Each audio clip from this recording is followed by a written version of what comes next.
प्यारे छात्रों, आज हम इम्प्रीगनेशन प्लांट का अध्ययन करेंगे।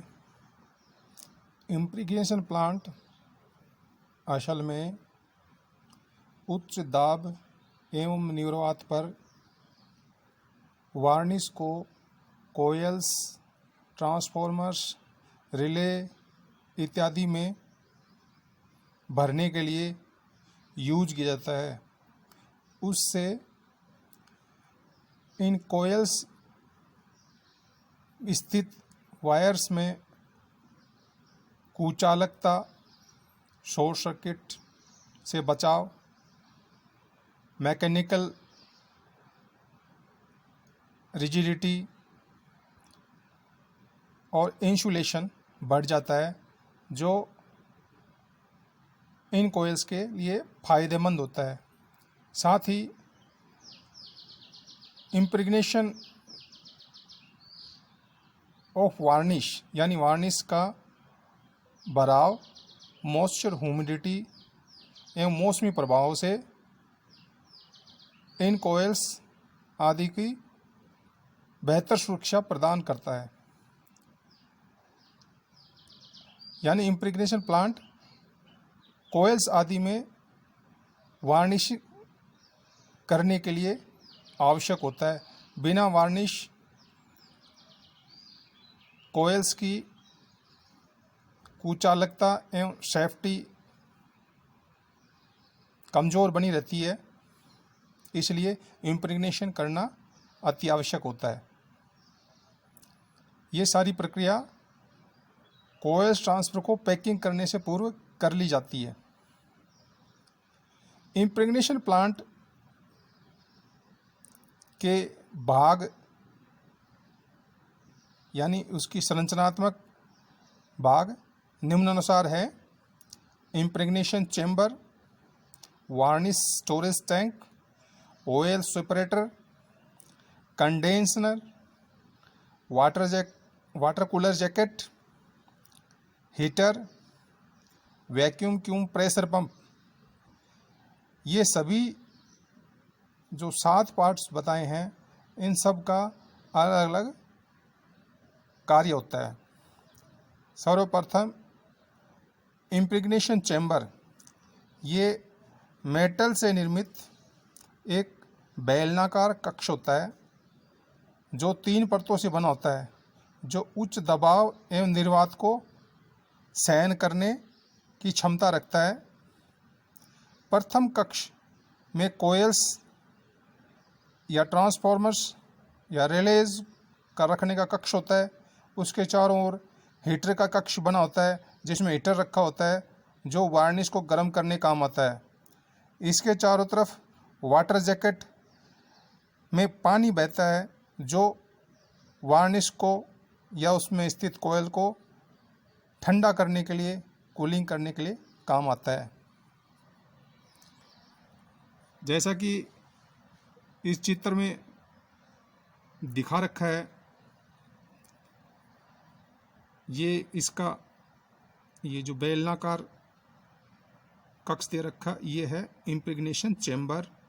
इसके बाहर जस्ट ये दूसरा चैम्बर, इसके चारों तरफ, वो है हीटर या हीटिंग चैम्बर। और उसके चारों तरफ बाहर और दे रखा एक और चैम्बर, ये है वाटर जैकेट, जो पानी का प्रवाह लगातार कर इसको कूलिंग प्रदान करता है। नीचे वार्निश स्टोरेज टैंक है, जिसमें वार्निश भरा होता है। और ये जो दिखा रखा है डॉट, ये असल में वार्निश है। और यहाँ पर ये एक लेवल इंडिकेटर होता है, जो वार्निश का लेवल को दर्शाता है। मिनिमम और हाई लेवल कितना है उसको प्रदर्शित करता है। ये एक इनलेट वाल्व है, जिसके थ्रू वार्निश को इस चैम्बर में भरा जाता है।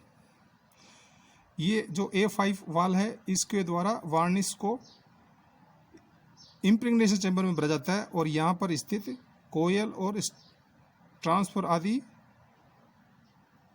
को फिलअप करने के लिए इस वाल्व का यूज होता है। यहाँ पर मैनोमीटर और वैक्यूम गेज ये वाला वैक्यूम गेज और ये मैनोमीटर को प्रदर्शित करता है। यहाँ पर F4 वाल्व एयर और मॉइस्चर इत्यादि को बाहर सक करने के लिए, खींचने के लिए प्रयोग होता है। और यहाँ पर ये ऑयल सेपरेटर चैम्बर है, जो इस पाइपलाइन से गैसेज वगैरह आती हैं, उनमें से ऑयल को, जो इस चैम्बर में स्थित ऑयल को सक करके यानी खींच के उसको ऑयल को सेपरेट यहाँ से कर लिया जाता है, बाहर निकाला जाता है इस A3 वाल्व द्वारा। यहाँ पर ये कंडेंसर है, जो इसके चारों तरफ पानी सर्कुलेट होता है और इंटरनल जो कॉपर की ट्यूब होती है उसमें से गैसेज और जो पास होती है उनमें नमी, मॉइस्चर, ह्यूमिडिटी होती है, उसको कंडेंस कर यानी संघनित कर इस A2 वाल्व द्वारा बाहर निकाला जाता है। A1 वाल्व द्वारा इस पूरी पाइपलाइन से होते हुए इस चैम्बर के अंदर, इम्प्रेगनेशन चैम्बर में वैक्यूम यानी निर्वात उत्पन्न किया जाता है और निर्वात उत्पन्न करने से इसमें स्थित सारी गैसेस बाहर निकाल दी जाती है इस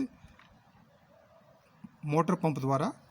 और फिर जब सारी गैसेस बाहर निकल जाती है,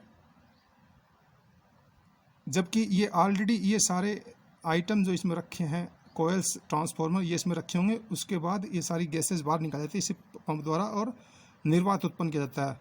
निर्वात उत्पन्न करने से यहाँ पर खाली जगह बन जाती है और जिससे जैसे ही यहाँ से ये वाल्व खोलते हैं, ये सारा वार्निश ऊपर चढ़ जाता है और इन कोयल्स को भिगोता है और इसमें ये सारी कोयल्स डिप रहती है यानी ट्रांसफर कोयल इत्यादि। और जब हीटर को चलाते हैं तो ये जो वार्निश इम्प्रेगनेशन की प्रक्रिया और हाई हो जाती है और इस प्रक्रिया को करीब 2 घंटे किया जाता है, जब तक कि इसमें बुलबुले उठते रहते हैं। इन बुलबुलों को हम ऊपर विंडो, ऑब्जर्वेशन विंडो होती है, उसमें से देखा जाता है और ये प्रक्रिया करीब 2 घंटे चलती है। जब बुलबुले उठने बंद हो जाते हैं तब हम इसको हीटर को बंद कर देते हैं, क्योंकि हीटिंग के प्रोसेस के दौरान ही ये सारी प्रक्रिया चलती है और बुलबुले इसके अंदर उठते रहते हैं। जब बुलबुले उठने बंद हो जाते हैं तो इस हीटर को बंद कर देते हैं और फिर हम पूरी जो इसमें वार्निश है उसको प्रेशर द्वारा, प्रेशर यहाँ से पंप चला के प्रेशर उत्पन्न किया जाता है, उस प्रेशर से सारा वार्निश वो नीचे धकेल दिया जाता है। इस वाल्व को खोल देते हैं और ये नीचे वापस वार्निश गिर जाता है और केवल ये भीगे हुए कोयल्स और ट्रांसफॉर्मर यहाँ रखे रहते हैं। अब इन को ठंडा किया जाता है, कूलिंग, उससे पहले हम इसको हीटर द्वारा फिर वापस इसको बेकिंग की जाती है यानी पकाया जाता है वार्निश को इनकी सतह, कोयल्स की सतह पर। और जब ये प्रक्रिया बेकिंग की पूरी हो जाती है उसके बाद हम वाटर जैकेट द्वारा वाटर सर्कुलेट कर इन कोयल्स को ठंडा किया जाता है। ठंडा कर इन लीड ढक्कन को ओपन करके और इनको बाहर निकाला जाता है। ये इसकी पूरी प्रक्रिया है।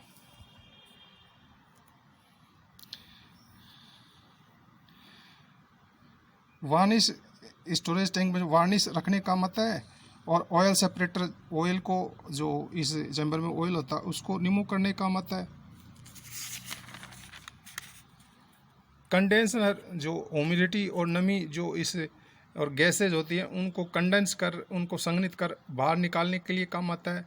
वाटर जैकेट पाइपलाइन द्वारा कंडेंसर से जुड़ा होता है और वाटर को सर्कुलेट करने के लिए काम आता है। साथ ही वाटर जैकेट इम्प्रेगनेशन चैम्बर में स्थित कोयल्स को ठंडा करने के लिए भी काम आता है। हीटर इम्प्रेगनेशन कक्ष में वार्निश को गर्म करने का काम आता है और साथ ही कोयल्स पे स्थित वार्निश को बेकिंग करने के काम भी ये आता है।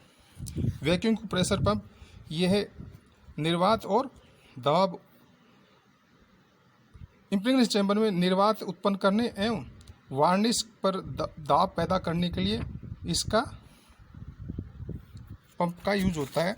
और ये कंट्रोल पैनल पर स्थित कई युक्तियों या डिवाइसेस से जुड़ा होता है, जैसे temperature sensitive thermocouples, double online starter, pressure gauge controller और ऑपरेशन इंडिकेटर।